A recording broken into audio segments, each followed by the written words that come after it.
Gpac and Chirac, DJ Academics, and Vlad are sitting down about the BTB Savage murder and how he met him. These are the two guys right here responsible for most of the BS in hip hop. Here we go. Stories that happened while the BTB Savage thing, man. Yeah, rest in peace, BTB Savage.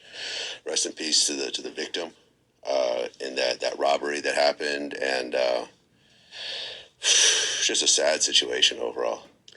Very sad. You can say rest in peace to them, but you're chinking in cash. Both of y'all. The academics responsible for the war, Chirac and VladTV platform. Most of the guys went on that. Right after they got off Vlad, they got killed or went to jail. What is going on? Here we go. I was in disbelief until after everything unfolded. Yeah. About just how serious and how real and how in real time shit was. Yeah. First and foremost, because there's a lot of people with questions and inquiring minds are gonna ask. Mm-hmm. How did you even encounter BTB Savage? Sure. Okay, so the story of this rapper out of San Antonio surviving a home invasion robbery was making its rounds. You probably saw it as. What do you mean home invasion making its rounds? Nobody even heard about it. Vlad, stop lying. Well, right. I wasn't familiar with BTB Savage. I wasn't familiar with his music, but the story itself was starting to circulate. So we started to DM each other, and You heard what he said? He wasn't familiar with his music. So what, you just gonna bring somebody up there, anybody up there that was in a robbery, and bring them up to your show and talk about it? Come on, Vlad. Told him, hey, I'm glad you're okay. Number one, me personally, I've touched on this story before, with Boosie and a couple other people. I survived a home invasion. You know what I'm saying? I feel like you've told pieces of it, but Pieces of it, yeah. We never really know. We never knew when it happened, and yeah, it happened around 2005, maybe. Vlad, you wanted no damn home invasion. Stop lying, 'cause you don't even remember when it happened. Whenever something like that happens to somebody, that's one thing two people don't get. When they get hurt or when they go to jail. Come on. 2005, 2006. If I were to, I'd have to look it up again. But yeah, right around that time. Staying at a girl's house who I had met, it was like our second date, middle of the night. She woke me up, said someone's at my window.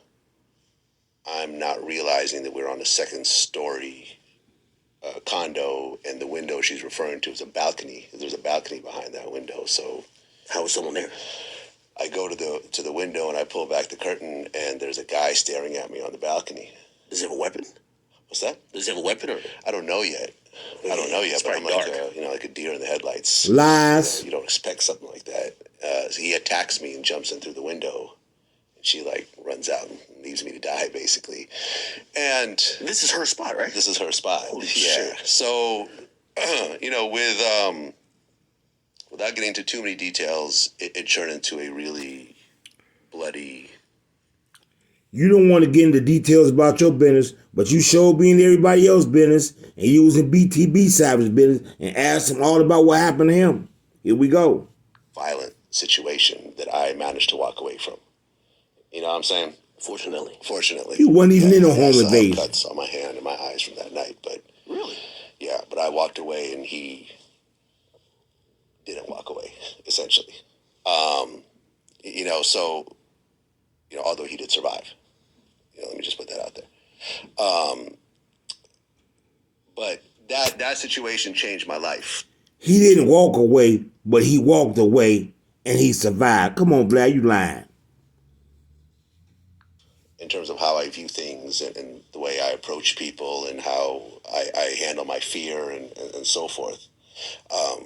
When you go through something like that and you survive, it gives you a different way of looking at the world. You know what I mean? Because I felt like I was going to die that night because he was acting like he had a gun. You know what I'm saying? And he was asking me if I was ready to die and those types of things. You see what I'm saying? So being able to... Vlad, stop lying. Ain't nobody came in and told you, talking about, are you ready to die? Vlad, quit trying to cover up, because you helped to that boy's demise. Oh my God. Ultimately walk away from that through violence, basically. I just looked at things a little differently, and I don't get scared of threats or tough talk or whatever else, because I've been there before. You know what I mean? So saying that, when it comes to people who've been through similar situations like that, I have sort of a kind of a special place in my heart for people who survive home invasions and so forth. Remember, like, I did the interview with, You did with Draco. Draco. Yeah. Man, Vlad just sit up here lying. He don't even know. He just making up stories as he go. Yeah, Soldier Boy. Well, the Soldier Boy situation, for Ben J from the New Boys. Remember, he killed a guy that was trying to rob him. Yeah. So there's been multiple, and then I just recently did one with Hurricane Chris, who just beat a second-degree murder charge. You know what I'm saying? So I have sort of a special place in my heart to people who protect their homes and people who have attacks done. Man, who are you? Managed to walk away from it. I think a lot of people feel the same. Yeah. I've had a personal experience with it, is what I'm saying. Well, obviously the personal experience, but even like, for example, somebody like Pop Smoke, like we all think about the Pop Smoke situation, where it's like the place you probably feel the most comfortable, even though it was in an Airbnb, you still feel like you're in a safe place where you're gonna lay your head. Yeah. You feel protected, but then something else happens and it's going crazy. I think that's why the BTB Savage story was a little bit, like the audacity of the story. Yeah. So we started to DM each other, and I asked him if he was interested in doing an interview, and he said, "Absolutely. This is gonna be bigger than Soldier Boy." You know what I mean? And I'm like, "All right, cool."